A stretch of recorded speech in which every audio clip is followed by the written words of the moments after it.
আমি অনেকবার এসেছি, বারবার একটি মেসেজ আবারও দিচ্ছি, চন্দনাইশের মাটি সুন্নিয়তের ঘাঁটি।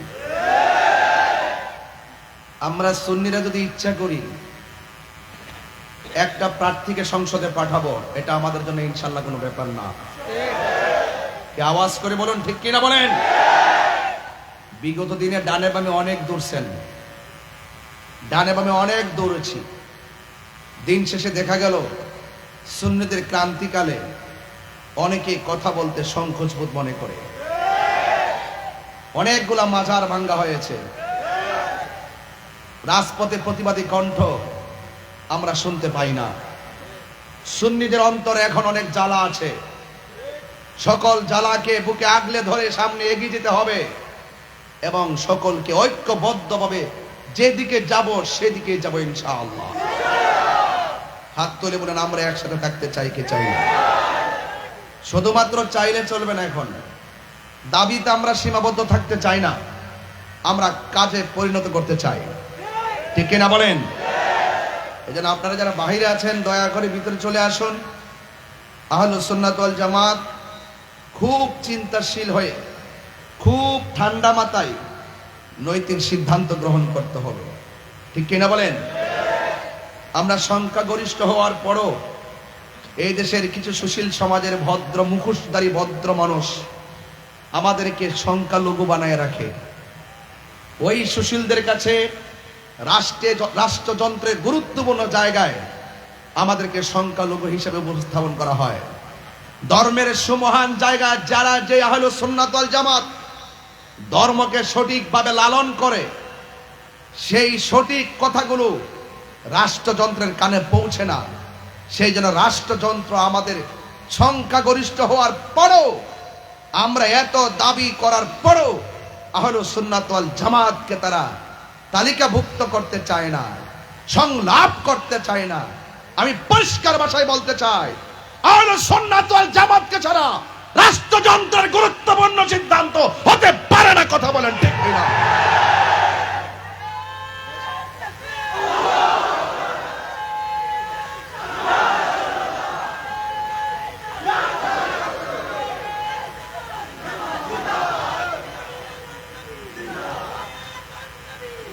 আমার ভাইয়েরা, আমি আজকে ফেসবুকে লিখেছি, যৌক্তিক দাবি আদায়ের লড়াইয়ে আমার দেশের মানুষ গড়ার কারিগর শিক্ষকরা থাকবে রাতের অন্ধকারে খোলা আকাশের নিচে শহীদ মিনারের চত্বরে, আর কিছু উপদেষ্টা শিক্ষক হওয়ার পরও এসির ভিতরে ঘুমাবে। বুঝতে হবে এই দেশের মানবতা লুণ্ঠিত করে ফেলেছে তারা। কথা বলেন ঠিক কিনা বলেন। শিক্ষক বাঁচলে শিক্ষা বাঁচবে, কথা বলেন ঠিক কিনা বলেন। এই জন্য আপনাদেরকে বলবো, এই দাবিগুলো আমরা সুন্নিরা বরাবর করে আসছি। এই দেশের সার্বভৌমত্ব সুরক্ষায়, ধর্মের সুরক্ষায়, মানবতার তরে আমরা কথা বলে আসছি। আমাদের কথাগুলো রাষ্ট্রযন্ত্রের কানে পৌঁছে না, এবার আমাদেরকে পৌঁছাতে হবে। আমার যুবকরা কি আছেন এখানে? যুবকগুলা কোথায় একটু হাত তুলে দেখাবেন ইনশাআল্লাহ। ডানে বামে যাবেন, যেদিকে যাব আমরা একদিকে যাব, কথা বলেন ঠিক কিনা বলেন। এবারে আমাদের মিশন হলো আমরা আর ভাগাভাগিতে নাই, এক থাকতে চাই, ঠিক কিনা বলেন।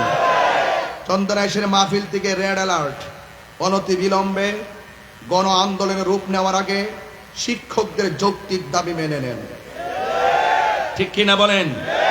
আর না হয় ওই শিক্ষকের ছাত্ররা ক্যাম্পাসে বসে থাকবে না, ওই শিক্ষকের সন্তানেরা ক্যাম্পাসে বসে থাকবে না, ওই শিক্ষকের ছাত্রগুলো ক্যাম্পাসে ভাষায় বসে থাকবে না, ঠিক কিনা বলেন।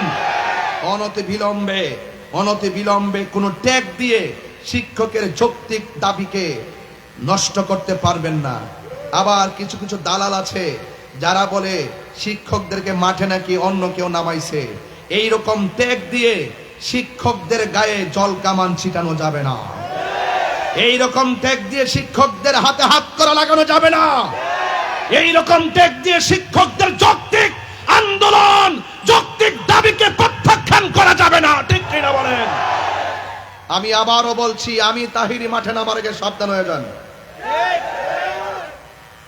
যা বলি হৃদয় থেকে বলি, এই দেশের শিক্ষকরা যদি শান্তিতে বাস করতে না পারে, 500 টাকা নাকি দিয়ে বাসা ভাড়া।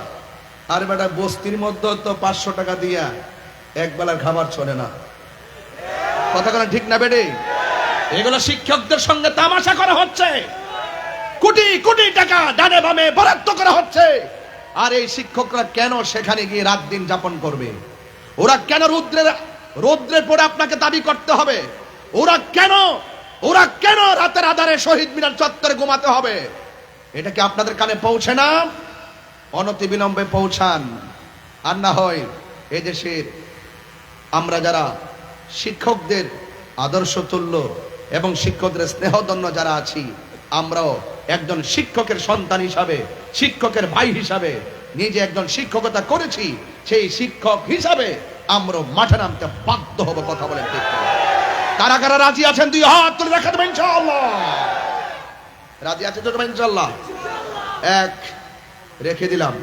2, আমাদের রাহি ভাই বলছিলেন আমার ইসলামী ব্যাংকের আমাদের অসংখ্য 5,000 উপরে কর্মীদেরকে তারা অযথা বিনা কারণে চাকরি থেকে বের করে দেওয়া হয়েছে। ঠিক কিনা বলেন? বড় আফসোস।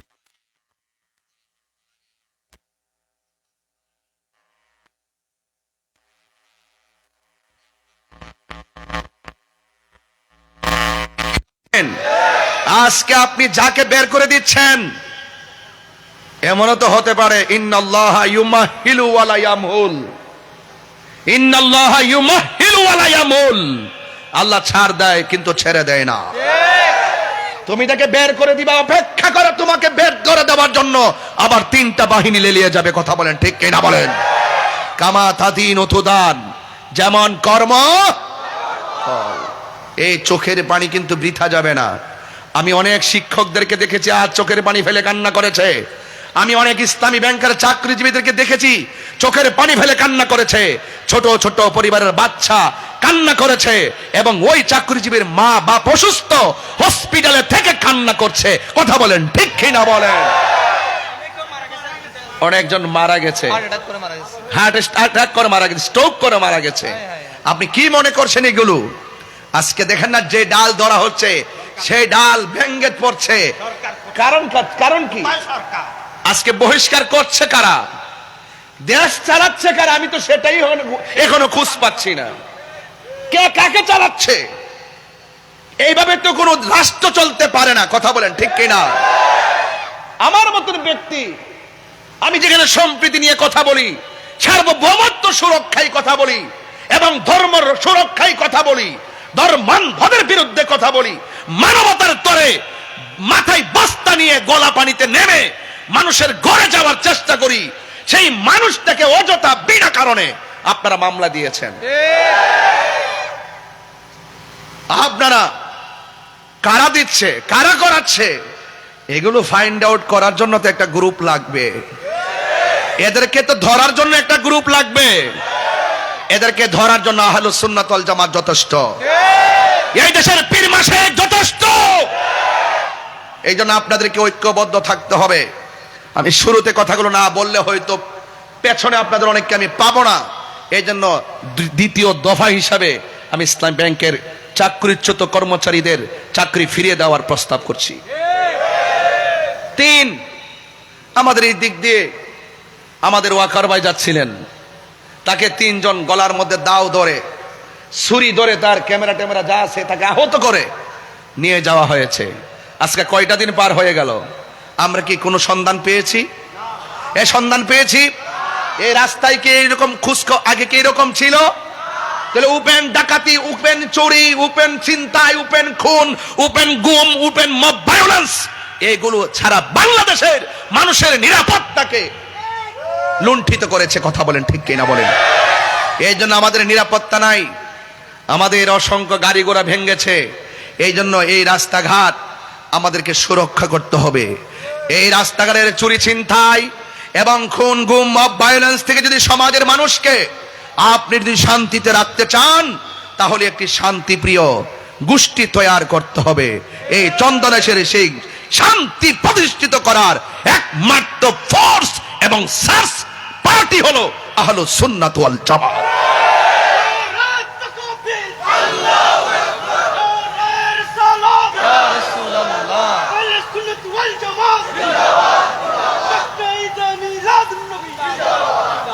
বাবারা আমার, তিনটি কথা বললাম, এই কথাগুলো মাথায় রাখবেন।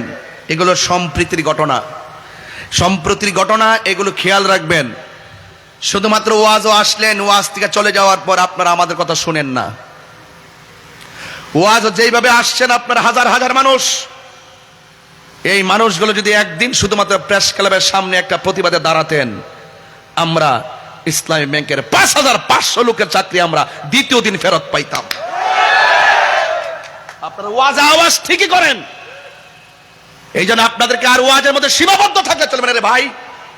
ভাই আর এইভাবে থাকলে চলবে না তো। আরে 90টা মাজার ভেঙে 2 দিন পর আপনার খানকা ভাঙবে, আর কি এভাবে বসে থাকতে পারবো? এখন সিদ্ধান্ত নিতে হবে। ডাক দিলে পাওয়া যাবে তো ইনশাল্লাহ? আরে পাওয়া যাবে তো ইনশাল্লাহ? আজকে কি টাকা খরচ করে মাহফিলে আসেন নাই? গাড়ি ভাড়া দিয়ে আসেন নাই? আপনাদেরকে মাঠে ডাকলে যেন পাই। এবারের সিদ্ধান্ত ঐক্যবদ্ধ সিদ্ধান্ত নিতে হবে। এবারের সিদ্ধান্তে আহলুস সুন্নাত ওয়াল জামাতের অস্তিত্বের প্রমাণ এই দেশে করতেই হবে। কথা বলেন ঠিক কিনা? আমার ভাইয়েরা, পরিষ্কার আওয়াজ, ধারাবাহিক কথা বলছি। বলুন, আজকের মাহফিলে যারা এসেছেন, আমাদের আসল ঘরের নাম কি? বিল্ডিং না কবর? ওই কবরে যাওয়ার ভয় যার আছে, সে কখনো মানুষ খুন করতে পারে না। ওই কবরের জবাবদিহিতার ভয় যার আছে, সে কখনো ঘুম করতে পারে না। খুন, গুম, দুর্নীতি আর মানুষ হত্যা, মব ভায়োলেন্স, এগুলো আখিরাতকে যারা চিন্তা করে, আখিরাতের জবাবদিহিতার চিন্তা যারা করে, তারা এই সমস্ত নেককারজনক কাজ করার আগে শতভাগ তারা চিন্তা ভাবনা করে। আমার বাবাজিরা, এই মুহূর্তে আমার মৃত্যু হতে পারে কি পারে না? আরো বড় করে পারে কি পারে না? আপনার মৃত্যু হতে পারে কি পারে না? খুব বেশি লম্বা ওয়াজ করব না, তবে এতটুকু বলি, চলে যাওয়ার পরে হিসাব দিতে হবে একজনের দরবার, একজনের কাছে। জবান খুলে বলুন তিনি কে? যারা জবাব দিবে তারা মাখলুক। বলুন, যারা জবাব দিবে তারা কি? আর যিনি জবাব নিবেন তিনি খালেক। খালেক এবং মাখলুককে, মাখলুক যার তন্দ্রা আছে, মাখলুক যার নিদ্রা আছে, আর খালেক তিনি কে? লা তাখুযুহু সিনাতু ওয়ালা নাওম, যার তন্দ্রা নাই, যার নিদ্রা নাই, তিনি হলো আমার রব। জবান খুলে বলুন তিনি কে? সেই মালিক আমাদেরকে কেন পাঠাইছেন? আল্লাহ বলেন আর রহমান, তিনি রহমান। আল্লামাল কোরআন, যিনি শিক্ষা দিয়েছেন কোরআন। খলাকাল ইনসান, যিনি মানুষ সৃষ্টি করেছেন। আল্লামাহুল বায়ান, যিনি বয়ান শিক্ষা দিয়েছেন।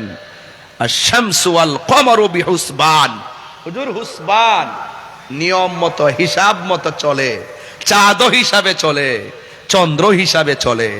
ওয়ান নাজমু ওয়াশ শাজারু ইয়াসজুদান, চন্দ্র তারকা সাজদা করে, গাছ সাজদা করে।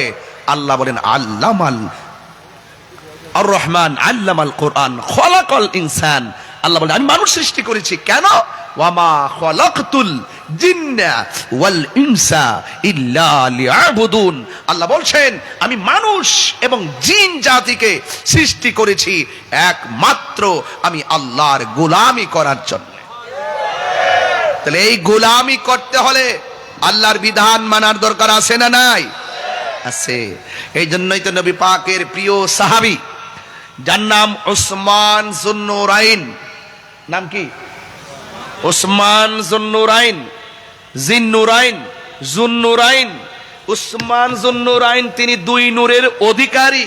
2 নূরের অধিকারী। রাসূল করিম সাল্লাল্লাহু আলাইহি সাল্লাম বলেছেন, আমার যদি আর একটা মেয়ে থাকতো, আমি সেই মেয়েটাকে উসমানের কাছে বিয়ে দিতাম।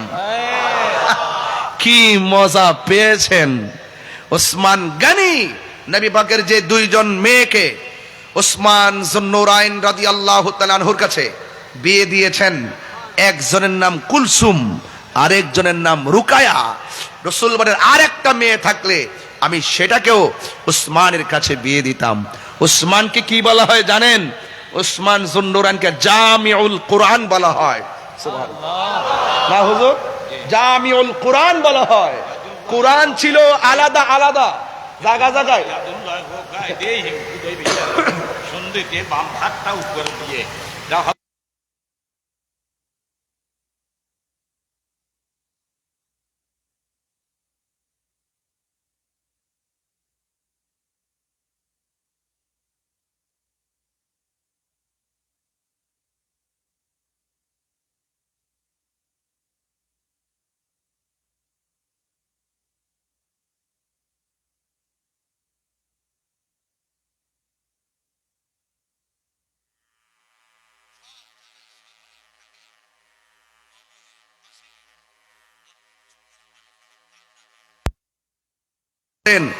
রাসূল করিম সাল্লাল্লাহু আলাইহি সাল্লাম বলেছেন, কবর হলো আখিরাতের প্রথম মঞ্জিল। কবর হলো আখিরাতের প্রথম মঞ্জিল। আল্লাহর হাবিব বলেছেন, এই কবর যারা ভালো হয়ে যাবে, হাসরের ময়দানের প্রত্যেকটা স্টেপ তার ভালো হয়ে যাবে। এই কবরে যে ধরা খেয়ে যাবে, আখিরাতের প্রত্যেকটা স্টেপে সে ধরা খেয়ে যাবে। এই জন্য নবীর প্রিয় সাহাবী ওই কবর দেখলে তিনি চোখের পানি ফেলে কান্না করতেন। ও আমার যুবক ভাইয়েরা, এই কবরে যাওয়ার আগেই আপনাকে আল্লাহ চিনতে হবে। এই কবরে যাওয়ার আগে আপনাকে রাসূল চিনতে হবে। এই কবরে যাওয়ার আগে আপনাকে আল্লাহর বিধান মানতে হবে। আল্লাহ রাব্বুল আলামিন এই পৃথিবীতে আমাদেরকে পাঠিয়েছেন। ও বন্ধু, শুধুমাত্র তাই নয়, আল্লাহ বলছেন, বান্দারে আমি আল্লাহ তোরে বড় মায়া কইরা বানাইছি, কিন্তু কোন জায়গায় কখন মৃত্যু হবে আমি আল্লাহ ছাড়া পৃথিবীর কেউ জানে না। ওয়ামা তাদরি নাফসুম বিআইয়ি আরদিন তামুত। ও বান্দা, তুমি তো জানো না কোন জায়গায় তোমাকে মৃত্যুবরণ করতে হবে, তোমার মরণটা কোন জায়গায় হবে। এখনো তো যখন আমি গাড়ির মধ্যে ছিলাম, বাড়ি থেকে খবর আসছে একজন বাবা আমার মুরিদ, নাম হলো আলফাজউদ্দিন মাস্টার, তার আম্মা দুনিয়া থেকে বিদায় হয়ে গেছে। আরে ভাই, ওনার আম্মা শুনছি 2 দিন আগে হসপিটালে। জিজ্ঞেস করলাম কোথায় মারা গেছে, কয় হুজুর আমার আম্মা বাড়িতে মারা গেছে। I thinking about this position, আমি এই সিচুয়েশনটা নিয়ে একটু চিন্তা করলাম। চিন্তাটা হলো এইরকম, 2 দিন হসপিটালে ছিল, সেই জায়গার মধ্যে তার মৃত্যু হলো না, বাড়ির মধ্যে নিয়ে আসার পরে তার মৃত্যু হলো। আল্লাহ পাকের কথা ইউনিভার্সাল ট্রুথ, কোনো সন্দেহ নাই। তার মরণ ঘরে লেখা আছে, হসপিটালে তার মরণ হবে না। তার মরণ বিদেশে লেখা আছে, তার মরণ কোনো গাড়িতে হবে না। তার মরণ ছাদ থেকে পড়ে লেখা আছে, কিন্তু তার মরণ পানিতে পড়ে হবে না। জবানটা খুলে বলুন, যেই কোনো জায়গায় যার যেইভাবে মরণ লেখা আছে, এই মরণটা নির্ধারণ করে রেখেছেন কে? আরো বড় করে বলুন না কে? এই জন্য বাবারা চলে যেতে হবে, কেউ দুনিয়ার মধ্যে থাকবে না গো। এই জন্য আমার যুবক, আল্লাহ বলেন আমি মানুষকে সৃষ্টি করেছি একমাত্র ইবাদতের জন্য। নামাজের মাধ্যমে যে আল্লাহর ইবাদত হয়, রোজার মাধ্যমে সেই রবের ইবাদত হয়, যাকাতের মাধ্যমে সেই আল্লাহর ইবাদত হয়। ও আমার বন্ধুগণ, এ আমার রাউজানের বাবা, ও আমার পটিয়ার বাবা, সাতকানিয়ার বাবা, চন্দনেশের বাবা, আওয়াজ করে বলুন হেদায়েতের মালিক কে? এই জন্য আল্লাহ বলেন আমি সৃষ্টি করেছি একমাত্র আমি আল্লাহর গোলামি করার জন্যে। বান্দারে, তোমরা যদি আমাকে স্মরণ করো, আমি আল্লাহ তোমাদেরকে স্মরণ করব। আমরা আল্লাহকে স্মরণ করি ইবাদতের মাধ্যমে, আমরা আল্লাহকে স্মরণ করি ইবাদতের মাধ্যমে।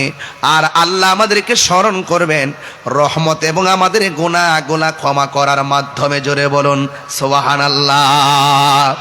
এই জন্য আমার চন্দনেশের বাবা, এখন জোয়ানকাল, গায়ে শক্তি আছে, এই শক্তি থাকা অবস্থায় আপনাকে ইবাদত করা লাগবে। ও বন্ধু, যৌবন যার যুদ্ধে যাওয়ার সময় তার, আমার নবী আপনার নবী বলেন হাসরের ময়দান যেদিন কায়েম হবে, 7 প্রকারের মানুষকে আমার আল্লাহ আরশের নিচে ছায়া দিবেন। এর মধ্যে এক শ্রেণী হলো যৌবনকালে যার ইবাদত বেশি, এই জন্য মরার আগে যৌবনকালে যা ইবাদত করার ইচ্ছে মতো করেন, কারণ জোয়ানকালে তেলাওয়াত করলে বড় শান্তি লাগে, জোয়ানকালে রুকু দিতে বড় ভালো লাগে, সেজদা করতে বড় ভালো লাগে, 1 মিনিটের জায়গায় 2 মিনিট দাঁড়াইয়া কেরাত পড়তে বড় ভালো লাগে, কিন্তু বার্ধক্যকালে সেই তারতিবের খেলাফ হয়ে যায়। এই জন্য আমার যুবক ভাইয়েরা, আমি প্রায় মাহফিলে যুবক যুবক বলি, বন্ধু বন্ধু বলি, কেন এত আদবে করে ডাক দেয়, ভালোবাসায় ডাক দেয়, যেন আপনারা মসজিদমুখী হয়ে যান, আপনারা যেন মানবতামুখী হয়ে যান। এই জন্য আমি আপনাদেরকে এত মায়া করে ডাকি।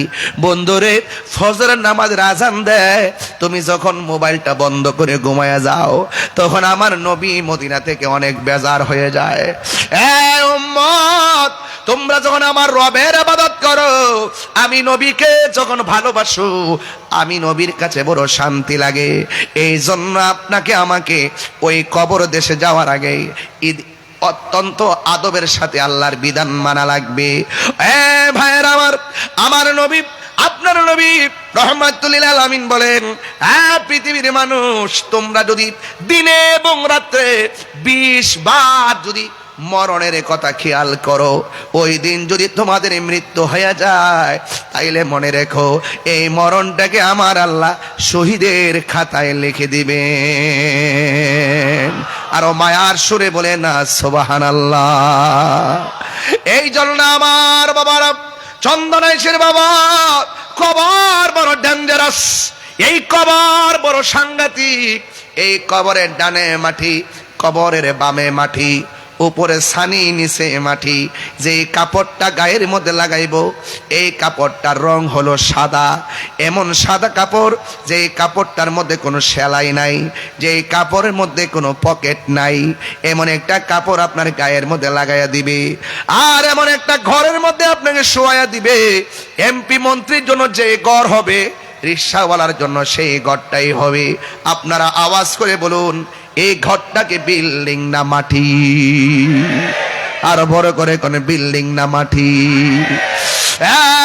ভাইরা, অনুরোধ করি, এই কবরে যাওয়ার আগে নামাজের দরকার আছে না? আমার নবী বলে, উম্মত, এই কবরের ভিতরে বেনামাজি হইয়া গেলে এই কবরের ভিতরে শাস্তির কোনো অভাব নাই। এর মধ্যে বেনামাজিকে ভয়ঙ্কর একটা শাস্তি দিবে। এই ডান পাশের মাটি পৃথিবীর এক প্রান্তে চলে যাবে, বাম পাশের মাটি পৃথিবীর আরেক প্রান্তে চলে যাবে, অনেক অনেক দূরত্ব হয়ে যাবে।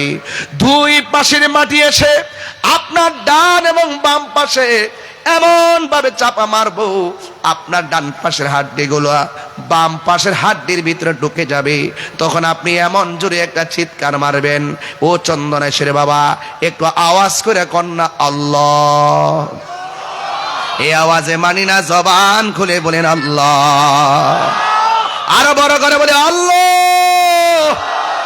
এমন কিছু গুরুস্থান আছে, এখানে যত মানুষ আসছেন এর চাইতে কয়েকজন মানুষ গুরুস্থানে মাটি দেওয়া হয়েছে। ওরা এখন যেইভাবে কান্না করেছেন, ডাক দিয়েছেন, এমন ভাবে আল্লাহরে কবর দেশে ডাকতেছে, বাঁচাও বাঁচাও বাঁচাও, ও আল্লাহ, পারি না পারি না, আর সহ্য হয় না। এমন ভাবে তারা কান্না করে, জিন এবং মানুষ ছাড়া পৃথিবীর মধ্যে যত প্রাণী আছে সব কবরের কান্নার আওয়াজ শুনে। ও বন্ধু, ওই কবরে বেনামাজি হইয়া গেলে এমন ভাবে তোমাকে শাস্তি দিবে। এই জন্য আল্লাহ দুনিয়াতে বড় মায়া কইরা পাঠাইছি। আল্লাহ কয়, আমি বান্দারে বড় মায়া কইরা বানাইছি। কাইফা তাকফুরুনা বিল্লাহি ওয়া কুনতুম আমওয়াতান ফাআহইয়াকুম সুম্মা ইউমীতুকুম সুম্মা ইউহয়ীকুম সুম্মা ইলাইহি তুরজাউন।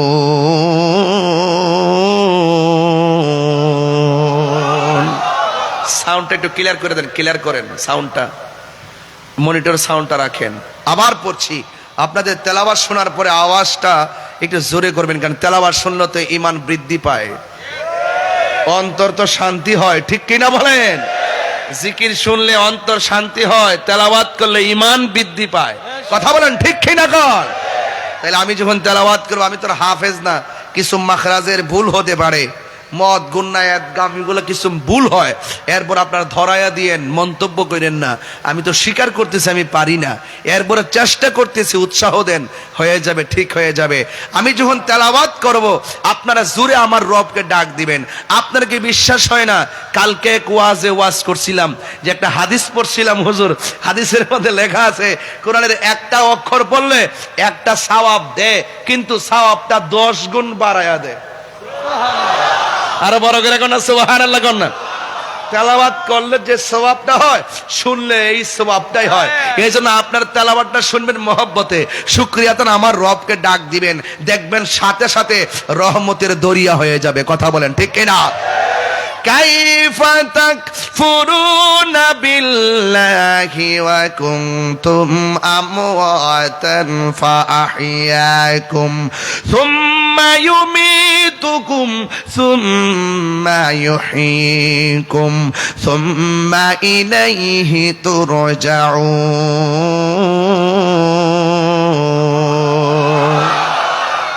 আল্লাহ বলে, বান্দারে কেমন করে আমি আল্লাহকে তোমরা অস্বীকার করছো? তোমরা ছিলে নিষ্প্রাণ, কেমন ভাবে তোমরা আমি আল্লাহকে অস্বীকার করবে? তোমরা ছিলে নিষ্প্রাণ, আমি আল্লাহ তোমাদেরকে প্রাণ দিয়েছি। তোমরা ছিলে নির্জীব, আমি আল্লাহ তোমাদেরকে সজীব করেছি। তোমরা ছিলে নিষ্প্রাণ, আমি প্রাণ দিয়েছি। প্রাণ দেওয়ার পরে তুমি অনেক কিছুর মালিক হয়ে গেছো। আল্লাহু আকবার কর না কেন? এরপরে আমি আল্লাহ আর একটা থাবা দিয়া দুনিয়ার সব প্রাপ্তির ফলাফল শূন্য বানিয়ে দিব। এই থাবার নাম হলো মৃত্যু। মৃত্যু যখন আসবে, তখন তোমার সব দরজা বন্ধ হয়ে যাবে। আমার বাবারা, ওই কবরে যাইবেন। আমার নবী, আপনার নবী রাহমাতুল লিল আলামিন বলেছেন, এই কবর বড় সাংঘাতিক জায়গা। এই জন্য আমার আল্লাহ বলেন, এই কবরে যাওয়ার আগে আমি আল্লাহ তোমাদেরকে যে বানাইলাম, দেখেন আমাদের চন্দনাইশের জমিনে যে কবর দেওয়া হয়, কবর দেওয়ার সময় মাটি দেওয়া হয়, মাটি দেওয়ার সময় একটা আয়াত পড়া হয়। এই আয়াতটা অনেকে পড়তে চান না, ইচ্ছে মতো ঢিল ডাল দিয়ে ফালাইয়া যান, তাড়াতাড়ি মাটি দিয়ে চলে যান, আপনি এত ব্যস্ত হয়ে গেলেন। গতকাল একটা জানাজার মাঠে ছিলাম, 2 মিনিট কথা বলার সময় মানুষে বলে উঠলো, তাড়াতাড়ি করে, রৌদ্র লাগতেছে, তাড়াতাড়ি করে, মানুষের কষ্ট হইতেছে। একটা মানুষের চির বিদায় দিব, আর মানুষ ওই মাঠের মধ্যে গিয়ে অস্থির হয়ে যায়। মসজিদের মধ্যে গেলে কয় তাড়াতাড়ি নামাজটা পড়ান, অস্থির হয়ে যায়। কিন্তু বাজারের মধ্যে বৈশা, দোকানের মধ্যে বৈশা ঘন্টার পর ঘন্টা আড্ডা মারে, ঘড়ির কাঁটার দিকে তাকায় না। এমন কিছু মানুষ সমাজে আছে না নাই? এই আওয়াজে মানি না, জবান খুলে কোন আছে না নাই? এই জন্য দুনিয়ার মধ্যে সবচাইতে নিকৃষ্ট জায়গা হলো বাজার। কথা বলেন ঠিক কিনা? সবচাইতে উৎকৃষ্ট জায়গা হলো আল্লাহর ঘর, মসজিদ। মহিলাদের জন্য উত্তম জায়গা হলো তাদের ঘর, পুরুষের জন্য উত্তম জায়গা হলো আল্লাহর ঘর, মসজিদ। এই জন্য আমার বন্ধুগণ, আমার নবী, আপনার নবী রাহমাতুল লিল আলামিন আমাদেরকে অনেকভাবে সতর্ক করেছেন। এখন মাটি দেওয়ার সময় দোয়াটা যে পড়ি, এই আয়াতটা দিয়েই তো 2 ঘন্টা ওয়াজ করা যায়। মিনহা খলাকনাকুম ওয়া ফিহা নুঈদুকুম ওয়া মিনহা নুখরিজুকুম তারাতান উখরা। এইভাবে আপনি মুষ্টি মুষ্টি মাটি দিয়ে আপনি বিদায় দিয়ে দিবেন।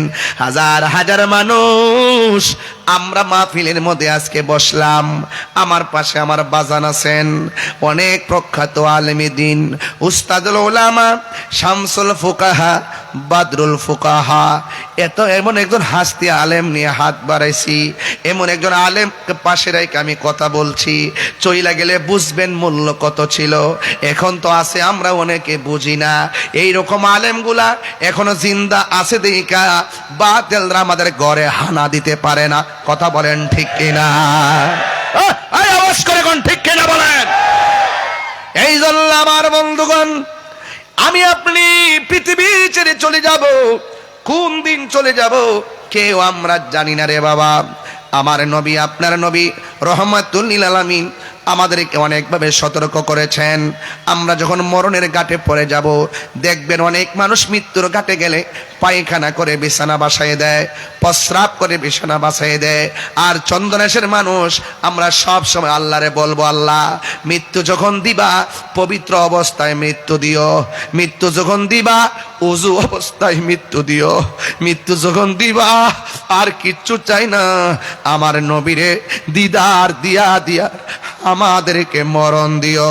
ও আমার চন্দনেশের বাবা, মৃত্যুকালে আমরা যার পাগল, আমরা যার দেওয়ানা, আমরা সেই নবীর দিদার চাই কি চাই না?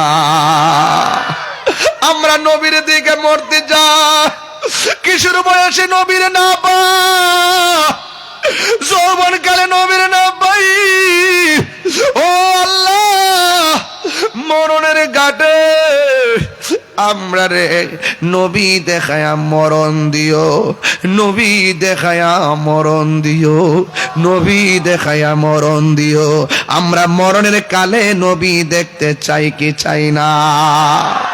আমরা তওবার সাথে কালিমা পড়ে মৃত্যু চাই কি চাই না? বন্ধুগণ আমার, এখনো সময় আছে, খেলাই খেলাই জীবন ধ্বংস করে দিয়েন না। আল্লাহ রাব্বুল আলামিন সেই মালিক। আমরা আল্লাহ বলেন ফি আইয়ি সূরাতিম মাশা রাক্কাবাক, আমি আল্লাহ যেমন ভাবে চাইছি এমন ভাবে তোমার চেহারাটারে বানাইছি। খালাকতু বিয়াদাইয়া, আমি আল্লাহ নিজের হাত দিয়ে তোমার চেহারাটা বানাইছি। এত মায়ার চেহারা, মুখের ভিতরে একটা জিহ্বা দিয়া দিছে, থুতু দিয়া ভিজা ভিজা। অনেকে থুতু দেখলে ঘৃণা করে, আর এই থুতু নিজের থুতু নিজে বাহিরে ফালাইয়া ভিতরে নেয় না, অথচ এই থুতু জিহ্বার মধ্যে লইয়া সারাদিন খেলামেলা করে। থুতুটার কি মূল্য? এই থুতু যদি না থাকতো, জিহ্বাটা শুকায়া থাকতো, আর শুকনা জিহ্বার কারণে কথা বলতে পারতাম না, গলা শুকায়া আমরা মারা যাইতাম। এত নিয়ামতের জিহ্বা দান করেছেন। শুধুমাত্র তাই নয়, এই চেহারাটার ভিতরে আল্লাহ এত কপালটা দিয়েছেন, এই কপালটা মাটির নিচে ঝুলাইয়া যখন আমরা বলি সুবহানা রাব্বিয়াল আলা, আল্লাহর শ্রেষ্ঠত্বের বয়ান যখন করি, আল্লাহ খুশি হয়ে যায়, আল্লাহ বান্দার দিকে রহমতের দৃষ্টি দেয়। এই জন্য আমার ভাইয়েরা, আমি আবারও বলছি, কবরে যাওয়ার আগে নামাজ পড়া লাগবে, কবরে যাওয়ার আগে রোজা রাখা লাগবে, কবরে যাওয়ার আগে হজ করা লাগবে, কবরে যাওয়ার আগে যাকাত দেওয়া লাগবে, কবরে যাওয়ার আগে ভালো কাজ করা। কথা কোন ঠিক কিনা? মাত্র দুইটা কন্ডিশন। মা আতাকুমুর রাসূলু ফাখুযুহু ওয়া মা নাহাকুম আনহু ফান্তাহু। আল্লাহ বলেন, বন্ধু, ও পৃথিবীর মানুষ, আমার বন্ধু আমি আল্লাহর পক্ষ থেকে যা কিছু কল্যাণ করে নিয়ে এসেছেন তা তোমরা গ্রহণ করো, আর যা থেকে নিষেধ করেছেন তা থেকে তোমরা দূরে থাকো। যদি দূরে থাকো, তাইলে আল্লাহর কবরে যাওয়ার পরে আমার আল্লাহ তোমাদেরকে আমাদেরকে নিয়ামত দিয়ে দিবে। আর যদি আমরা দূরে না থাকি, আমরা যদি পাপ কাজে বিভোর হয়ে যায়, কবরের জায়গায় এমন জায়গা, সারাদিন কানলেও কেউ সাহায্য করতে যাবে না। আরে ভাই, পাশে আজকে দেখলাম চট্টগ্রাম ইপিজেড না কোন জায়গা আগুন লাগছে, কোন জায়গা দেখলাম আগুন লাগছে। ফায়ার সার্ভিস আগুন নিভাইবার জন্য অনেক চেষ্টা করতেছে, কিন্তু 20 তলা বিল্ডিং একের পরে এক, সব তালাগুলো নিয়ন্ত্রণের বাহিরে চলে গেছে, আগুন নিভাইতে পারে না। আপনি যদি আখিরাতের আগুন, যদি দুনিয়ার আগুন দিয়া যদি যাচাই বাছাই করেন, এটা হবে না রে বাবা। ও আমার বাবা, শুধুমাত্র তাই নয়, আমি প্রাণ খুলে বলে দিয়ে যাব, আমার নবী, আপনার নবী রহমাতুল লিল আলামিন আমাদেরকে সতর্ক করে গিয়েছেন। আরে বাবা, দুনিয়ার আগুন নিভাইবার জন্য ফায়ার সার্ভিস যাই, কিন্তু আপনার চন্দনেশের বাড়ির পাশে কবর আছে না নাই? আরো বড় করে কবর আছে না নাই? আগুন নিয়ে চলতেছে নাকি বিছানায় ঘুমাইতেছে আমরা কি জানি? আরো জোরে কোন জানি? আমার মরণের কতদিন বাকি আমি জানিলাম না গো, আমার মরণের কতদিন বাকি। জানেন আপনারা? আরে জানেন নাকি? আর আজরাইলা শিয়া যখন হস্তে দিবা ধরি, তখন আমার মনা ভাই করবা পাখি পাখি প্রাণ পাখি কি তখন আমার মনা ভাই করবা লুকালুকি আমি জানিলাম না গো আল্লাহ মরণের কত দিন বাকি আমার মরণের কত দিন বাকি আমি জানিলাম না গো আল্লাহ মরণের কত দিন বাকি। এই তো হাদিসটা আমি আজকে কোট করলাম, কইতাম নি বাজান? হ্যাঁ, একটা হাদিসটা বইলা বালাই, কবর বড় সাংঘাতিক। আমার হুজুর এখানে আছেন। আনাসিন রাদিয়াল্লাহু তাআলা আনহু কল, হযরতে আনাস রাদিয়াল্লাহু তাআলা আনহু থেকে বর্ণিত, তিনি বলেছেন কল রাসূলুল্লাহ সাল্লাল্লাহু আলাইহি ওয়াসাল্লাম, আমার নবীর নূরানি জবান মুবারক দিয়ে তিনি বলছেন, ইন্নাল আবদা, নিশ্চয় বান্দাকে, ইজা বুদিআ ফি কবরিহি, যখন কবরের মধ্যে নামানো হবে, যখন বান্দাকে মৃত্যুর পরে কবরের মধ্যে রাখা হবে, ওয়া তাওয়াল্লা আনহু আসহাবুহু, যখন সাথীগণ তারে কবর দিয়া চলে আসবে। আমরা ব্রাহ্মণবাড়িয়া হলে এমন ভাবে বলতাম, মানুষ আইব রে এক নজর দেখিতে, মানুষ আইব রে, কিন্তু কেউ ঘরে থাকবে না। বন্ধু তোমার দেখতে আসবে, কই আমার কাজ আছে, চলে যায়। জানাজার মাঠে আসবে, আপনাকে জানাজার নামাজটা দিয়া দোয়াও করবে না। কবরে মাটি দেওয়ার সময় গোরস্থানে বন্ধ যায় না, কয় আমার বাজার আছে। আপনারে কবরে দেওয়ার সময় মানুষ আর থাকে না, সবাই যার যেমনে তলে যায়। আমার নবী আপনার নবী বলেন, ইন্নাল আবদা, আমার নবী আপনার নবী বলতেছেন, আমার নবী বলেন, ইন্নাল আবদা ইজা বুদিআ আলা ফি কবরিহি, যখন মাইয়িতকে মরে যাওয়ার পরে কবরস্থ রাখা হয়, ওয়া তাওয়াল্লা আনহু আসহাবুহু, যখন তার সাথীরা কবর থেকে ফিরে আসে, ইন্নাহু, ওই মৃত্যু ব্যক্তি, লা ইয়াসমাউ করানি আলিহিম, পায়ের আওয়াজ শুনতে পায়, পায়ের আওয়াজ শুনতে পায়, পায়ের আওয়াজ শুনতে পায়। ও বন্ধুরে, তারা যে চলে যাইতেছে, বন্ধু বান্ধবের পায়ের আওয়াজ তারা শুনতেছে, চলে যাইতেছে। কেউ গুরুস্থানের মধ্যে আর থাকে না রে।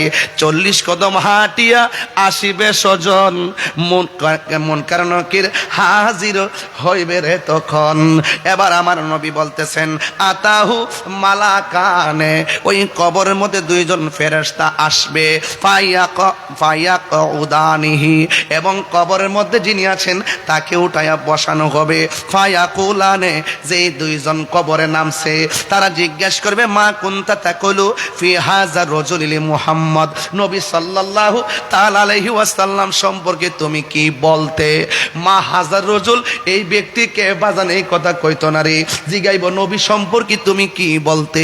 এখন বলতে যাইয়া সুন্নিরা একটু তাবিল করে, সুন্নিরা বোঝাইতে চায় যে কবরে যে বলবে নবী সম্পর্কে কি বলতে, ওয়ামা কুনতা তাকুলু, ওয়ামা কুনতা তাকুলু, এই কথা কইতা না, এই কথা বলবে না, তুমি উনারে চিনোনি। এবার বলবে তুমি তিনি সম্পর্কে কি বলতে? নবীরে নূর বলতেনি, নবী গায়েব জানে বলতেনি, নবী হাজার নাজরে বলতেনি, নবী শাফাত করব বলতেনি, নবী রওজা মুবারকে জিন্দা বলতেনি, যা যা মন চা তা কইতে। এবার দেখেন কি হয়, আমি পরের কথা আগে বোঝাইয়া গেলাম, পরে হাদিসটা শেষে গেলে ইনশাআল্লাহ অবশ্যই বুঝা ফেলাবেন কি বলতে চাইতেছি। বলা হচ্ছে, মা কুনতা তাকুলু ফি হাযা রাজুলি মুহাম্মদ সাল্লাল্লাহু তাআলা আলাইহি ওয়াসাল্লাম, নবী সম্পর্কে তুমি কি বলতে? এই যে নবী সম্পর্কে তুমি কি বলতে, যারা হাজার রজুল বুঝে না, তিলকার রজুল বুঝে না, তারা হাজার নাজরে বুঝে না। What is the difference between হাজা মাল ফারকু বাইনাল হাজা ওয়া তাজালিকা? হাজা এবং জালিকার মধ্যে পার্থক্য কি, এটা এরা জানে না। কথা বলেন ঠিক কি না রে বাবা? এই জন্য সেদিকে যাব না, আকীদার ওয়াজ করব আরেকদিন। আকীদার ওয়াজ এখন করব না, শুধু বুঝাইয়া দিয়া যায়। যখন তার প্রশ্ন করবে এই লোক সম্পর্কে তুমি কি বলতে, যদি ফা আম্মাল মুমিন, যদি লোকটা মুমিন হয়, ফায়াকুলু, সে বলবে, আশহাদু আন্নাহু আব্দুল্লাহি ওয়া রাসূলুহু, আমি সাক্ষ্য দিচ্ছি তিনি আল্লাহর বন্ধু এবং তার রসুল। তিনি আল্লাহর বন্ধু, বিয়াদবরা কইব আল্লাহর বান্দা, আমরা কই বন্ধু। এখানে পার্থক্য, বিয়াদবরা কয় ফাও মুবারক, আমরা বলি কদম মুবারক। বিয়াদবদা বলে কফাল মুবারক, আমরা বলি শের মুবারক। বিয়াদবরা বলে ঘাম মুবারক, আমরা বলি পসিনা মুবারক। বিয়াদবরা বলে সাংবাদিক, আমরা বলি বার্তা বাহক। কথা বলেন ঠিক কিনা? পার্থক্য বোঝেন না আপনারা। আজ থেকে বহুত বছর আগে তারা আমার নবীজিকে পিওনো পর্যন্ত বলছে। হুজুর পিওনো পর্যন্ত বলছে। ওরা আপনারা তো সংগ্রাম করছেন হুজুর সারা জীবন এদের সাথে। এরা সারা জীবন বলছে নবী রওজা মোবারকে মরে পচে মাটির সঙ্গে মিশে গেছে। আমাদের আকাবেররা দলিল দিতে দিতে এই শেষ বয়সে দেখা ফেলাইছে ওরা এখন নবীজিকে জিন্দা নবী মানে। আরে যুবক ভাইরা হাত তুলে বলো ঠিক কিনা বলো। সুন্নিরা কি দালালির জোরে কথা বলে? সুন্নিরা দলিলের জোরে কথা বলে ঠিক কিনা বলেন? এই ওয়াজ আমি বাংলা কইরা গেছি, বাংলা ভাষায় এই ওয়াজগুলো করছি। বাংলা ভাষায় বলার পরে আমাকে বলতো ওরা কিচ্ছা কাহিনী কো। আরে বেটা চন্দন এসে জমিনে শোন, আমার ভাষা জাইয়েদ মাহের একজন আলেমে দ্বীন উস্তাদুল উলামা আব্দুল ফুকাহা শামসুল উলামা বসা আছে। আমি যে ইবারতের অর্থ তুলতেছি একটা অর্থ মন গড়া তুলছি না। কথা বলেন ঠিক কিনা? মাশাআল্লাহ।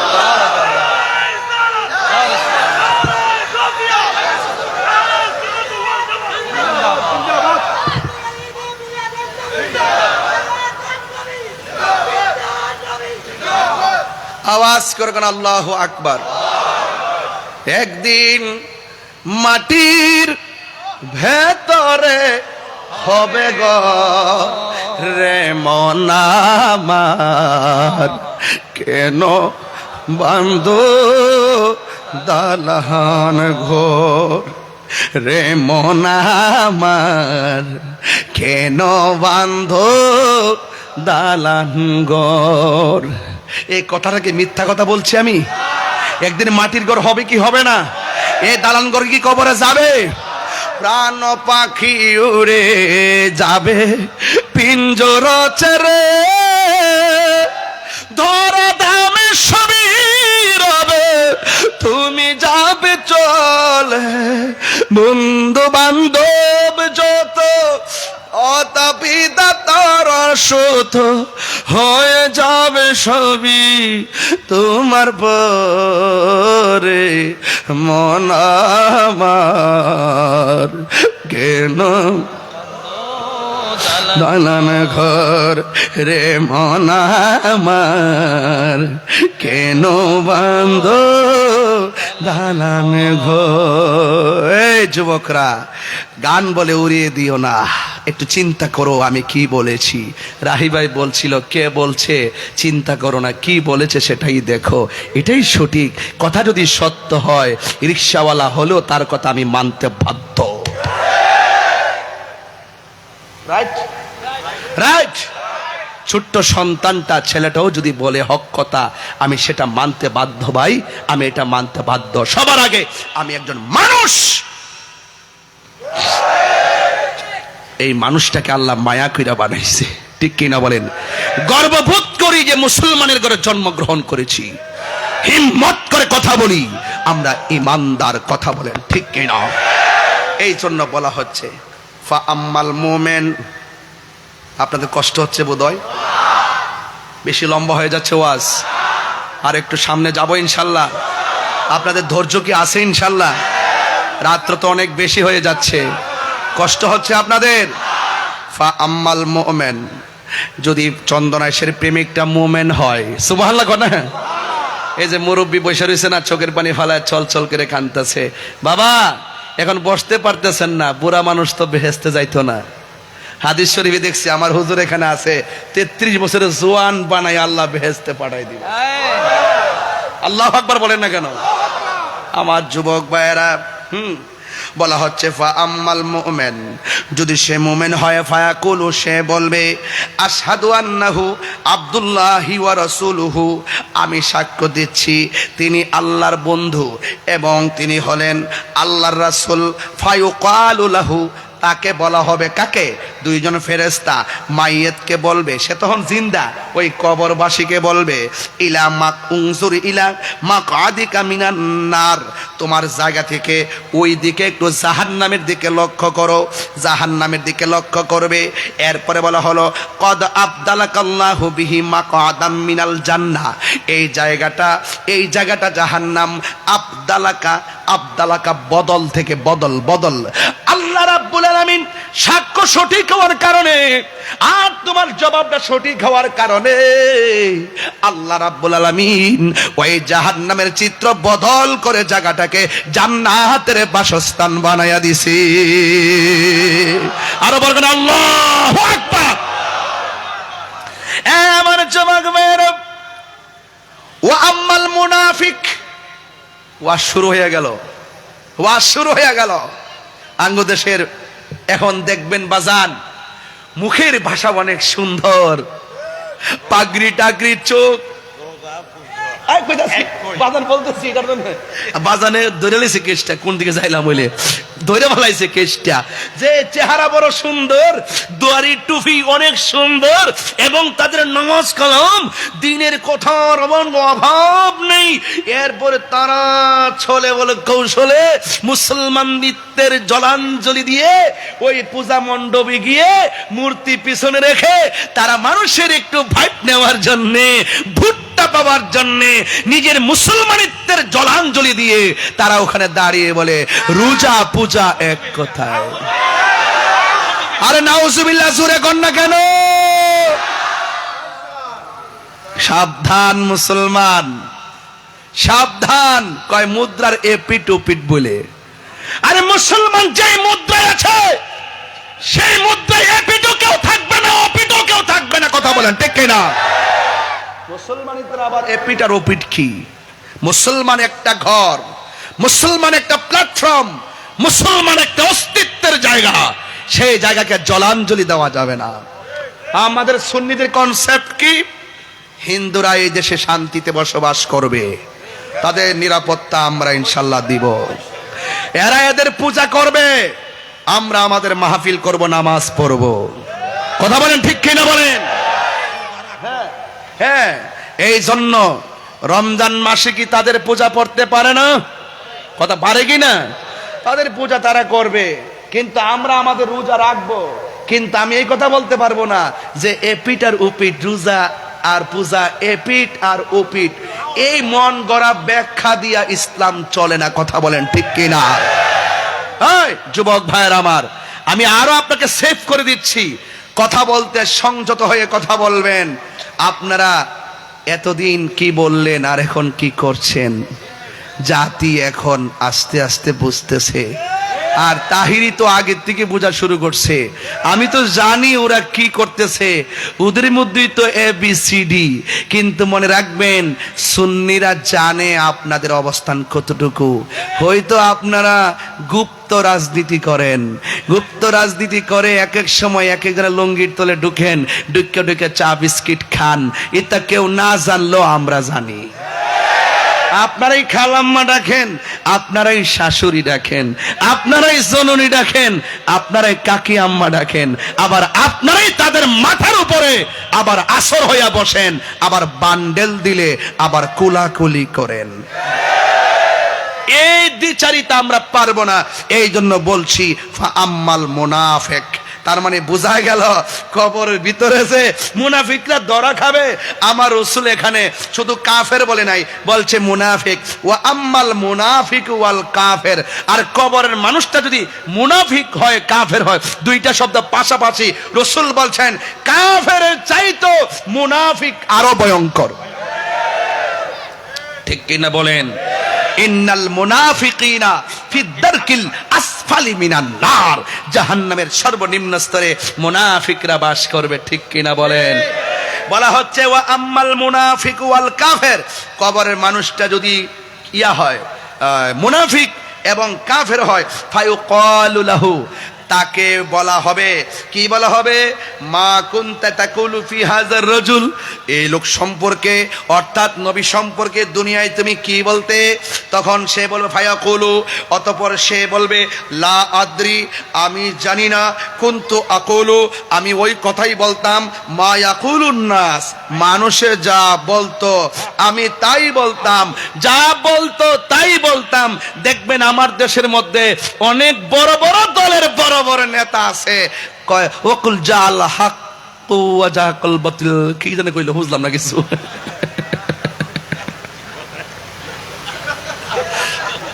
ইসলামী দলের এত বড় নেতা জাল হক ওয়া যাকাল বাতিল, এটাও শুদ্ধ করে পড়তে পারে না।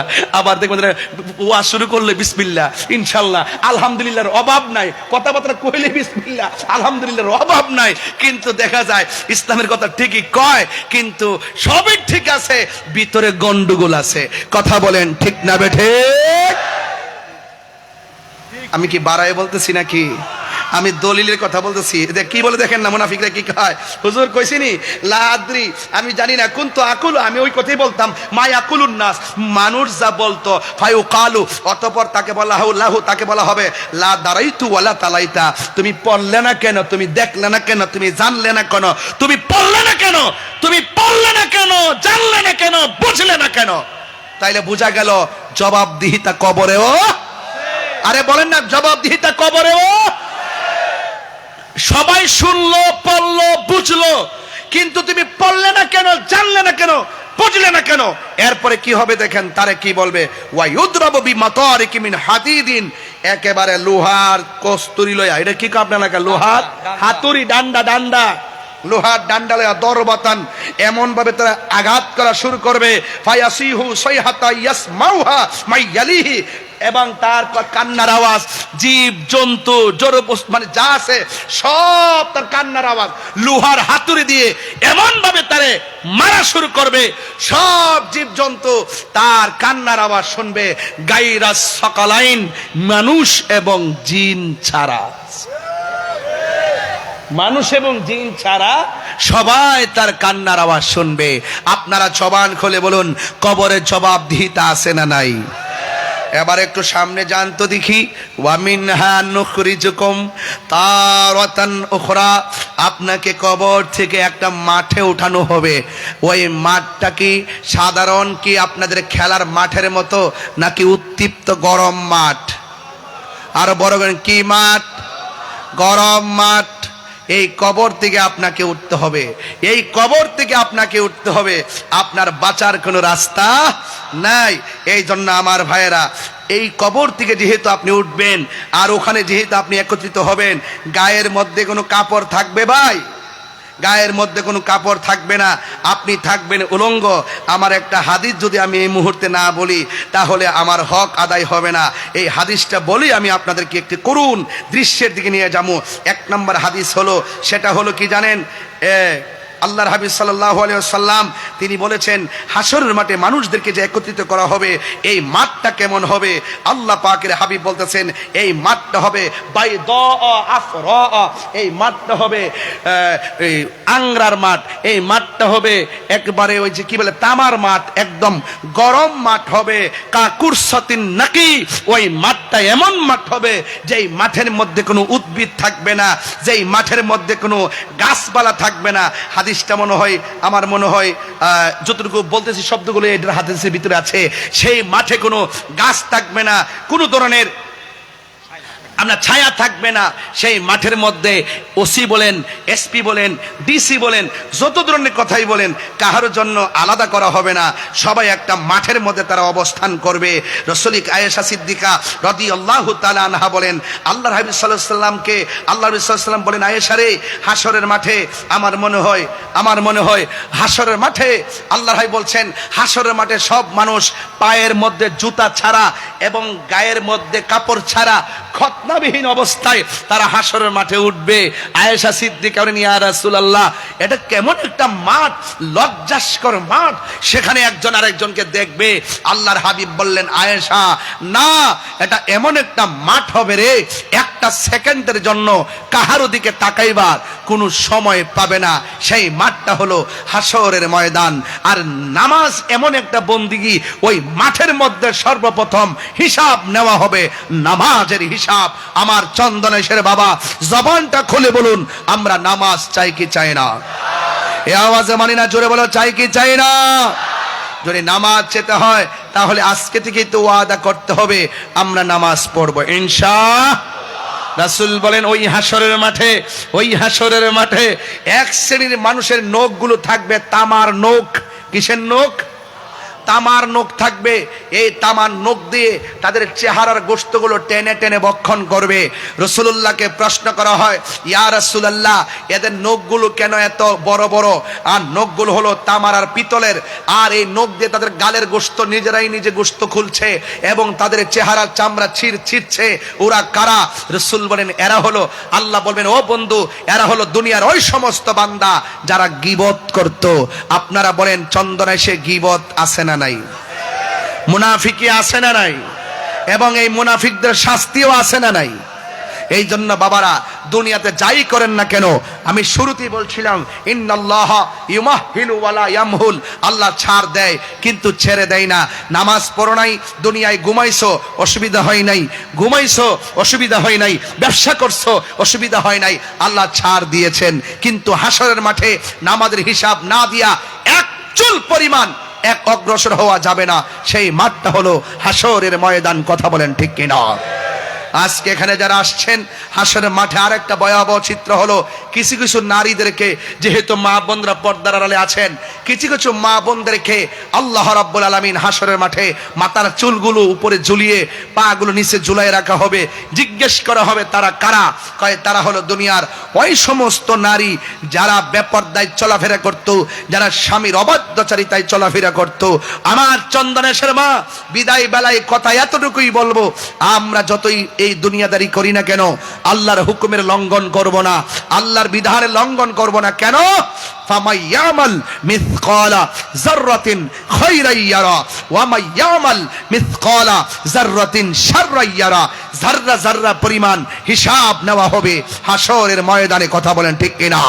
তাইলে সব জায়গায় দুনিয়া বলি, কবর বলি, মরণ বলি, হাসর বলি, মিজান বলি, পুলসিরাত বলি, সব জায়গায় আমার আমার নবীর সেই ভালোবাসা, নবীর মর্যাদা আছে না নাই? আরো বড় করে আছে না নাই? এই জন্য আমি বলতেই হয়, আমি মদিনার পাগল, আমি নবীজির পাগল, আমি মদিনার পাগল, আমি নবীজির পাগল। মদিনার দুলবলে মোর, নয়নের কাজল, আমি মদিনার পাগল, আমি নবীজির পাগল, আমি মদিনার পাগল, আমি নবীজির পাগল। আমার জিকির নবী নবী, দুই চোখে মদিনার ছবি। সুবহানাল্লাহ কয়টা রে? আমার জিকির নবী নবী,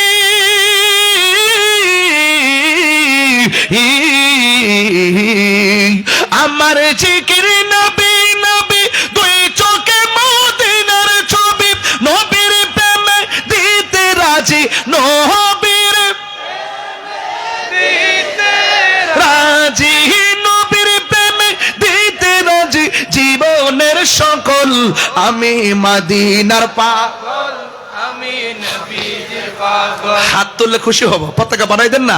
আমি মদিনার পাগল, আমি নবীজির পাগল। মদিনার দুলবালি মোর, নয়নের কাজল, আমি মদিনার পাগল, আমি নবীজির পাগল, আমি মদিনার পাগল, আমি নবীজির পাগল। আমার রোগের সকল ওষুধ, দয়ালে নবীর সালাম দরুদ। তিনবার করি ইয়া রাসূলুল্লাহ। আমার জিকির, আমার কি, আমার রোগের সকল ওষুধ, দয়াল নবীর সালাম দরুদ। আমার জিকির, আমার রোগের সকল ওষুধ, দয়াল নবীর সালাম দরুদ। ভক্তি চিত্তে পড়ি যখন, ভক্তি চিত্তে পড়ি যখন, হয় সুস্থ সবল। আমি মদিনার নবীজির পাগল, আমি মদিনার পাগল, আমি নবীজির পাগল। মদিনার ধুলবালি মোর মাহাদি মোর, মদিনার বালি মোর নয়নের কাজল, আমি মদিনার পাগল, আমি নবীজির পাগল, আমি মদিনার পাগল, আমি নবীজির পাগল। আল্লাহু আকবার বলেন। পাইলে নিরালাহি গো নবী। বাবা জান, কষ্ট হবে আপনাদের চিটাগং আসলে তো। হায় হায় হায় হায় হায়, আচ্ছা পাইলেন মাশাআল্লাহ। অনুরোধ আর কি, দুইটা গান, তিনটা অনুরোধ আসছে বাজি। একটা হলো দয়াল নবীর আগমন, আরেকটা হলো আজান দিবেন, আর একটা হলো সন্ধ্যা হলে ডাক দিলেন। আরে বাবা তোমরা যা চালাক, এখন চাইছে যে আমার দিয়া সব করাইতে। এখন মারহাবা জোরে বলেন না কেন? পাইলে নিরালাহি গো নবী। আমার যুবকদের কণ্ঠ কি আজ নবীর জন্য কুরবানি দিতে রাজি আছে? যুবকদের অন্তর কি মদিনাওয়ালার দিকে ধাবিত করার প্রয়োজন আছে? বলেন না, বলেন না।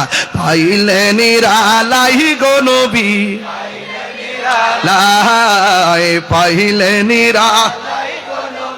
পাইলে নিরা, দুই কদমে চুমু খাবো, দুই চরণে ধুলি মাখিব গাই। পাইলে নিরা, পাইলে নিরালাই, পাইলে নিরা, আমার নবী নূরের নবী, আমার নবী জিন্দা নবী, ঠিক না? আমার নবী নূরের নবী, আমার নবী জিন্দা নবী, বলো আমার নবী, আমার নবী জিন্দা নবী, দয়া করো থাইকো নবী মরণের বেলাই, বলো না দয়া মরণের বেলাই। পাইলে নিরালাই গো নবী, হা পাইলে নিরালাই, পাইলে নিরালাই, দুই কদমে চুমু খাবো, দুই চরণে ধুলি মাখিব গাই। পাইলে নিরা, পাইলে নিরালা। এটা আমার ওয়াজের সাথে গজলটা মিলাইলাম, আসল কথা বইলা দি রাহি ভাই। আরে কঠিন হাসরের দিনে কে তোরা ভাই আমার নূর নবী বিহীনে। হুজুর, হুজুরের একটা কথা কই, আমার দেশের কিছু লোক আছে আমার মতন টুপি ফইরা মাইকের সামনে এসে বলে নবী হাসরের মাঠে সুপারিশ করব, দূরের কথা নবীর জান নিয়াই নাকি ঠেলা ঠেলি। নাউজুবিল্লাহ, তিনবার কোন। আবার কি কই জানেন? আবার বলে কি ওরা যে নবী হাসরের মাঠে সুপারিশ করবে না, বরং নবী নাকি বলবে আমার নেকের পাল্লা ভারী হয় নাকি বদের পাল্লা ভারী হয়, নবী নাকি নিজের জন্য চিন্তিত থাকবেন। নাউজুবিল্লাহ কোন। আরে কঠিন হাসরের দিনে কে তোরাবে আমার নূর নবী বিনে, ঠিক না? কঠিন হাসরের দিনে কে তোরাবে নবী বিনে, ওরে দয়া করে থাইকো নবী হাসরের বেলাই, বলো না দয়া করে হাসরের বেলাই। পাইলে নিরালাই, পাইলে নিরালাই, পাইলে নিরা, পাইলে নিরালাই, দুই কদমে চুমু খাবো, চরণে দুলি মাখো গাই। পাইলে নিরা, পাইলে নি। একটা স্বপ্ন আপনাদের সবার ভিতরে আছে, কোনটা জানেন? নবীর দিদার। এই জোরে কোন, ঠিক কিনা? একদিন স্বপ্নে দেখলে গজারে সব গুণা তোমার আমার জড়িয়া পড়বে, ঠিক কিনা? একদিন স্বপ্নে দেখলে যাবে সব গুণা জড়িয়া পড়ে, ওরে দয়া করে দিও দেখা নিদানের বেলাই, বলো না দয়া নিদানের বেলাই। পাইলে নিরা, পাইলে নিরালায়। হায় হে রে পাইলে নিরালায় তুই কদমে চুমু খাবো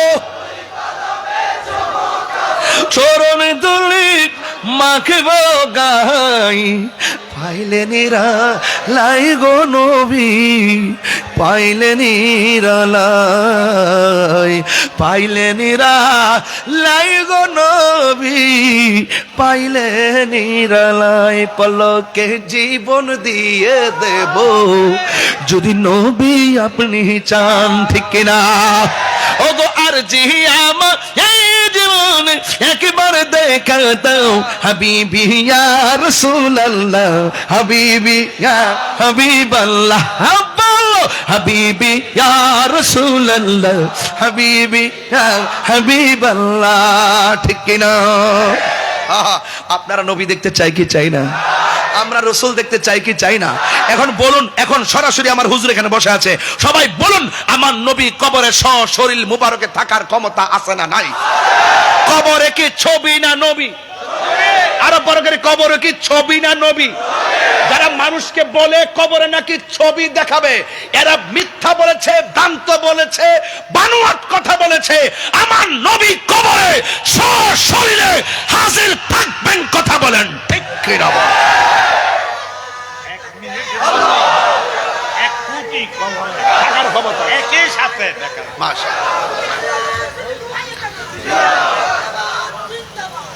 রাইট এটা আকীদা এটা কি এটা সুন্নিদের আকীদা কবরে নবী চাই ঠিক কি না আমি যখন স্টুডেন্ট লাইফ ছিলাম আমি মাটিতে বসে বসে ওয়াজ শুনতাম অনেক আলেম ওলামাদের আল্লামা আবুল কাসেম নুরি হুজুরের ওয়াজ মাটিতে বসে শুনেছি এরপরে আবু সুফিয়ান হুজুরের ওয়াজ মাটিতে বসে বসে শুনেছি আমাদের এলাকায় যখন যেতেন মাটিতে বসে আবু সুফিয়ান হুজুরে গজল গাইতো আমার এই মৌতের নিদান কালে থাকিও নবী গো আমার সামনে দেখিব আপনাকে আপন নয়নে ইয়া রাসূলুল্লাহ ইয়া রাসূলুল্লাহ এভাবে করতো না শুনেছি হাদিসে দেখিলে আপনাকে জীবনের গুণে জড়িয়া ভরে দিবেন গো দেখা দয়া করিয়া ইয়া রাসূলুল্লাহ জোরে জোরে ইয়া পিছনের ভাইরা উঁচু কণ্ঠে স্কুল কলেজ ইউনিভার্সিটির ভাইরা জবান খুলে বলুন ইয়া রাসূলুল্লাহ আরে আলেমরা হয়তো একদিন চলে যাবে আমাদের আকাবেরা চলে গেছেন তাদের কণ্ঠ মানুষের হৃদয়ে বাজবে কথা বলেন ঠিক কিনা মুনকার নকির আসিয়া সওয়াল করবে বসে দিও নবী গো পর্দা উঠাইয়া করিব সালাম কদম দরিয়া ইয়া রাসূলুল্লাহ ইয়া রাসূলুল্লাহ ছোটবেলায় আমরা শিখেছি গজলগুলো নবীজি আসবে কবরে নবীজিকে সালাম করব কবির ভাষায় আমরা শুনেছি আর দলিলের আগে শান শুনে শুনে রাসূলুল্লাহকে হৃদয়ে বারান্দা বানাই দিয়েছে ঠিক কি না বোন আর এখন আইসা এখন তো উত্তর দক্ষিণ পূর্ব পশ্চিম সব চিনি ওরা যদি বলে নবীকে কবরের ছবি দেখাবে আর এই মৌলবীরাই বলে ছবি তোলা হারাম ছবি তোলা যাবে না ছবি তোলা হারাম আবার কই নবীরা নাকি কবরের ছবি দেখাবে বাটপার নাম্বার 2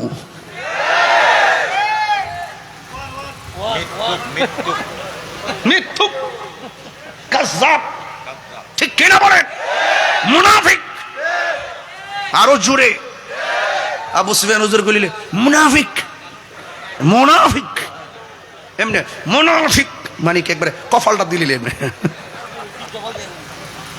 বলুন কবরে কি ছবি না নবী আমি অনেক কথা বলে ফেলছি আজকে এত চিল্লায় যে ওয়াজ করবো আমি নিজেও ভাবি নাই আমি স্টেজ ওঠার পর দেখতেছি যে ওই কেমন লাগে গলা কেমন লাগে পরে আদা আর লবণ আনা ইসলাম ঠিকই কিন্তু আদা লবণ দেখতে দেখতে ওই যে গলার কথা বলে গেছি রাহিবার দিকে চাইতে চাইতে গজলে কয়েকটা গায়ে লাইছি আমার যে কইছে গজল গাইছি এই লোকটা আবার আসে গেরা ছিল গাড়িতে বসে গজল গাইলে চোখের পানি ফালায় কান্দে এই যে রাহি ভাই আমি যখন গজল গাইতে কান্দে আরে কি এমন ভেবে ওই কোন গজল গেছিলাম না মনে আসেনি?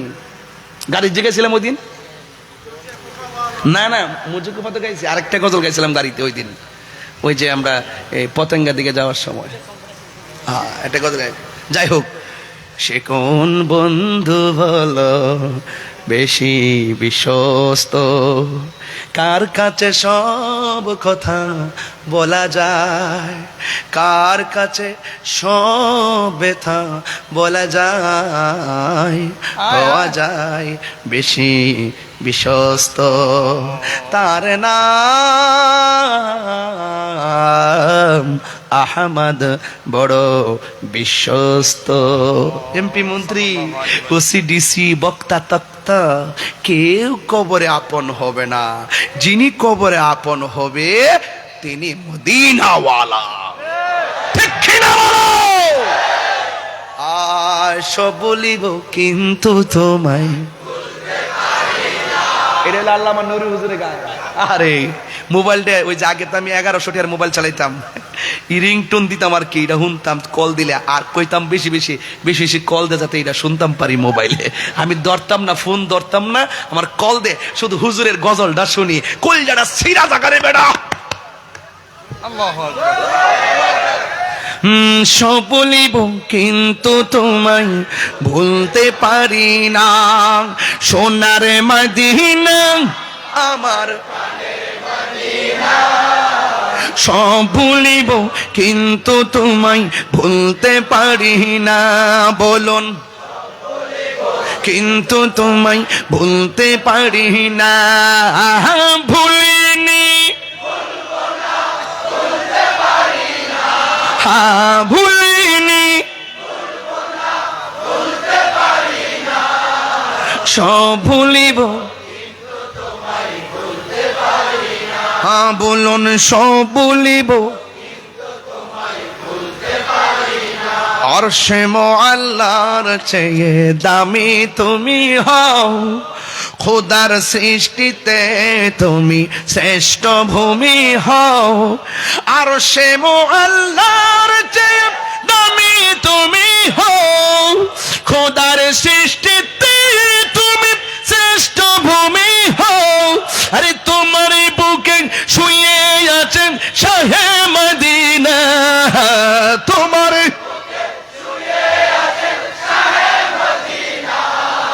সব ভুলিব কিন্তু তোমায় ভুলতে পারি না, সব ভুলিব জান্নাতের বাগান তোমায় নবী বলেছে, খাকে শেফার অধিকারী তোমায় করেছে, জান্নাতের বাগান তোমায় নবী বলেছে, খাকে শেফার অধিকারী তোমায় করেছে, ওরে তোমার বুকে প্রবাহিত নূরের ঝরনা, তোমার না সব ভুলিব না, বলুন সব ভুলিব কিন্তু তুমি ভুলিনি, ভুলিনি সব ভুলিব কিন্তু তোমায় ভুলতে পারি না, বলুন সব ভুলিব কিন্তু তোমায় ভুলতে পারি না, ঠিক না?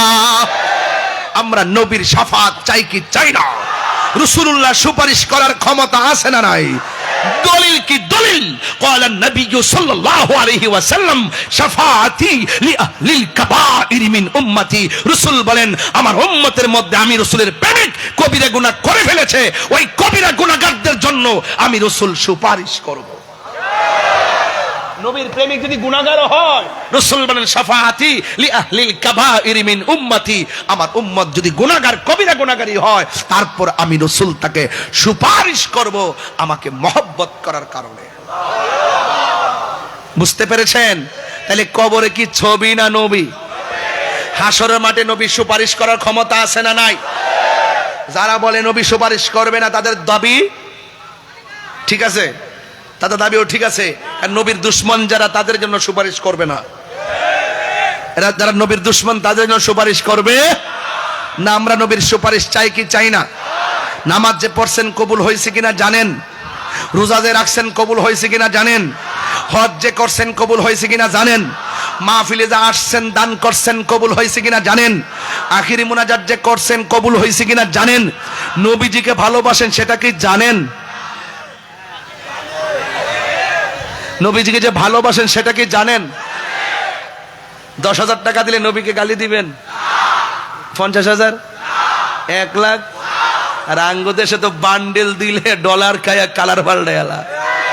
কথা কোন ঠিক কিনা? ফতুয়া ঘুরে গেছে এখন, আর ফতুয়া দেয় না হুজুর। এখন যারা ফতুয়া দিতে এরা ফতুয়া দেয় না। এখন কম মিলেমিশে, মিলেমিশে। এতদিন বলছে এক পাশে, এখন বলে মিলেমিশে। এখন এমনি এমনি মিলে গেছে গা। যাই হোক, সময় বলে দিবে। তবে একটা কথা বলতে চাই, এই দেশটা সবাই মিলেমিশে সম্প্রীতির মাধ্যমে আলোচনা সাপেক্ষে তুমি আমাকে বুঝিয়ে তোমার দলে নিবে, না হয় তুমি বুঝে আমার দলে আসবে।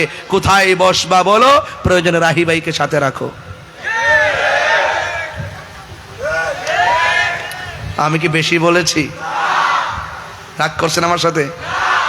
নামাজ দরকার আছে কিনা? গাঞ্জা খাওয়ার দরকার আছে কিনা? গেঞ্জি কি ঘটনা কি আপনার? আমি এই মাত্র গাঞ্জার কথা কইছি, আর এই মাত্র আপনি উঠতেছেন, এটা কিন্তু খারাপ লক্ষণ। গত পরশুদিন না কই মাহফিল করছিলাম জাহাঙ্গীর, কুমিল্লা বিবির বাজার। পরশুদিন মাহফিল করছিলাম, পরে জিজ্ঞেস করছিলাম কে কে গাঞ্জা খান, নেশা করেন, হাত তোলেন। একটা ছেলে হাত তুলছে। আমি যে গেলাম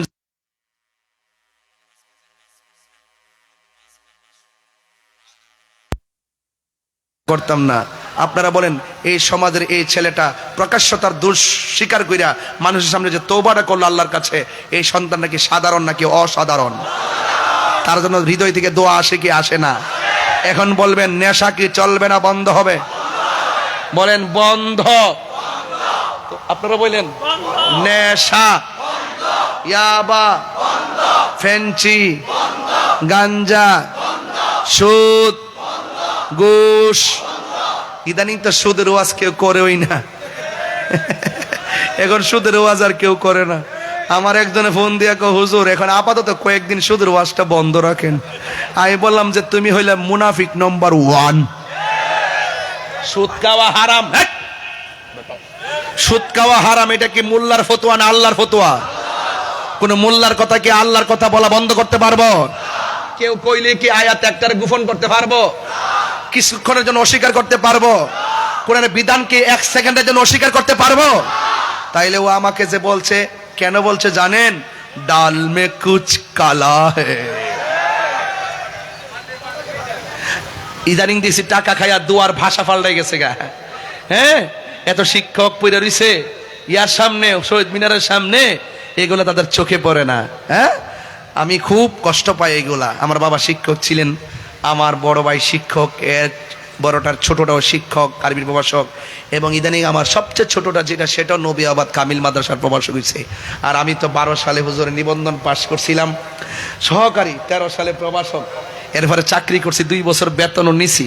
আম্মা বলছে তুমি চাকরি ছাইরা দাও।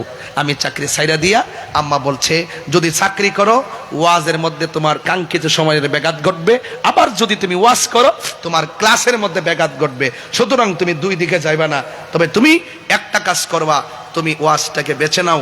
আমি তোমাকে বললাম। পরে আমার আম্মার কথা শুনিয়া 2 মাসের বেতন সহকারে মাদ্রাসা দিয়া একটা আলমারি কিনা দিয়া পরে আমি বিদায় লইয়া আয়া পড়ছি। বহুত কান্নাকাটি করে। আমি যে প্রতিষ্ঠানে চাকরি করতাম তারা আমাকে উস্তাদ জি ডাকতো। আমি ওখানে গিয়েছি, যাওয়ার পরে ড্রেস দিয়েছি, ওখানে যাওয়ার পরে কদম বসি শিখাইছি, সবসে আউলা ওয়া আলা হামারা নবী, এইগুলার জজবা ছাত্রদের হৃদয়ে ঢেলে দিয়েছিলাম। কেন? আমি কাদরিয়ার ছাত্র ছিলাম। আলহামদুলিল্লাহ। 2005 সালে হুজুর হাদিস শেষ করছি, 7 সালে ফেকা শেষ করছিলাম। আল্লাহ যেন কবুল করে, আমিন কন।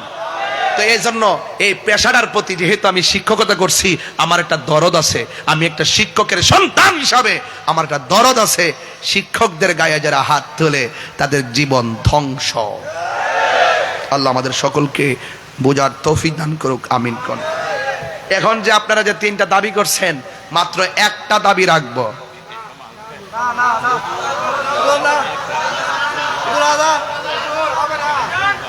আগামী শনিবারে 2000-তে প্রীতি সমাবেশ আছে। এই সমাবেশে আপনারা সকলে সম্মিলিতভাবে যাবেন ইনশাআল্লাহ। আল্লাহ কবুল করুক, আমিন। এখানে একটা হলো আজান দিবেন, আর একটা হলো নূর নবীর আগমনে, আর একটা হলো সন্ধ্যা হলে ডাক দিলে মোরে। এই সন্ধ্যা হলে ডাক দিলে মোরেটা গায়ালই, এটা গাইলে এটার মধ্যে একটা আধ্যাত্মিকতা আছে। প্রাণ দয়ালিরি হ্যাঁ আল্লাহ আকবার। কি বুঝছ কইবার আগে কোস আল্লাহ আকবার, বুঝোস না সোজস ডরাইছ, ভয় পাইছ, এটা মহব্বত। আমার যুবকগুলা যদি ঠিক থাকে, এ চন্দনাইশ থেকে তো আমি 24 ঘন্টার ভিতরে মাদক 24 কিলোমিটার মাটির তলে ঢুকাই দিতে পারবো। পারতাম না ইনশাল্লাহ। তবে বাজান, সুন্নতের কোনো আন্দোলনে আপনার ঘরে থেকে না যাইবেন ইনশাল্লাহ। আমাদের কেন্দ্র থেকে যে দিক নির্দেশনা আসবে, এবার আমরা ওই বিষয়টাই ওইভাবেই অ্যাপ্লাই করবো নিজেদেরকে। কেন্দ্র যদি বলে একটা কলা গাছ আছে, তার পিছনে তোমরা থাকো, আমরা সেটার পিছনে থাকবো। সময় মতো আমিও বলবো ইনশাল্লাহ। তাদের হুজুরদের আমার শুধু অর্ডারটা দিলে চলে, আমি ঘোষণা করে দেবো ইনশাল্লাহ। প্রাণ দয়াল রে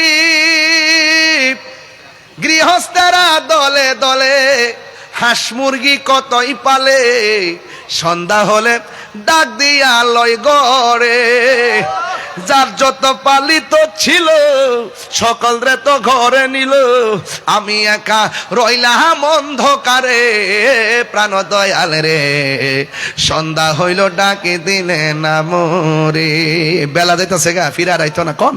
সন্ধ্যা হইল ডাক দিলে না মোরে। প্রাণ দয়াল রে সন্ধ্যা হইল ডাকে দিলে না মোরে। প্রাণ দয়াল রে আর পরীক্ষার সময় নাই, কর জুড়ে ক্ষমা চাই। শেষের খেয়া না নিলাই আমারে, আমার দিনকে এমনি যাবে, লোকে তোমায় কি বলিবে। এই দুঃখ রইল আশেকদের অন্তরে। প্রাণ দয়াল রে সন্ধ্যা হইল ডাকে দিলে না মুরে। এই নবী সালাম আলাইকা ইয়া রাসূল আলাইকা